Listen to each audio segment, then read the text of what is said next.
Residents, especially those living in rural areas around Cardston, have seen an increasing number of grizzly bears in their own backyards over the last decade or so. And for many ranchers in the area, confrontations with bears are becoming more and more common. The Alberta government declared grizzly bears a protected species back in 2010. Now that means livestock producers in the area have no means of dealing with a hungry bear when it attacks their livestock or wanders onto their property. Brendan Miller has more. Bill Reeder has been ranching these lands west of Cardston since 1969. Back then, a grizzly bear sighting was a rare occasion. Well, years ago, if we saw a bear crossing, it was a special deal. We'd stop, take pictures, here we go. But in recent years, those Kodak moments have turned into common occurrences. In 2007, it was estimated that over 50 grizzlies were in the Cardston area.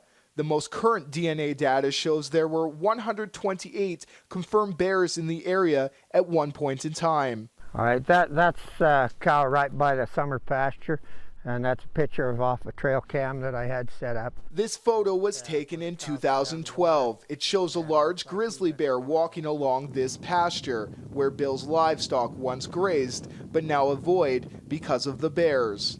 Here, about a kilometer away from his home, one of Bill's cattle was killed by a bear 3 years ago.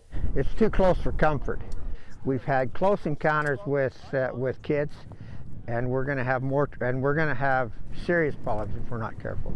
And Bill says every time a bear is seen in the area, it affects the weight gain of his entire livestock. If you've got a bear coming in and bothering your herd, he's going to bother them, and the cattle are not going to gain. They're not going to eat, they're going to be uneasy. If a calf is worth $1,500 and you lose 2 or 3, that's a significant hit to a family because they've got a place that those dollars could go.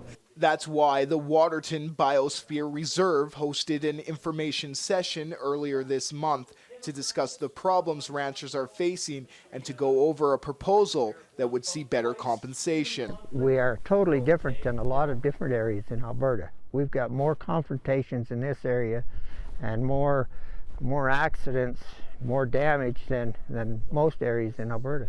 This is a special area. But until the government looks over their proposal, ranchers in the area are left to grin and bear with the problem. Brendan Miller, CTV News, Lethbridge.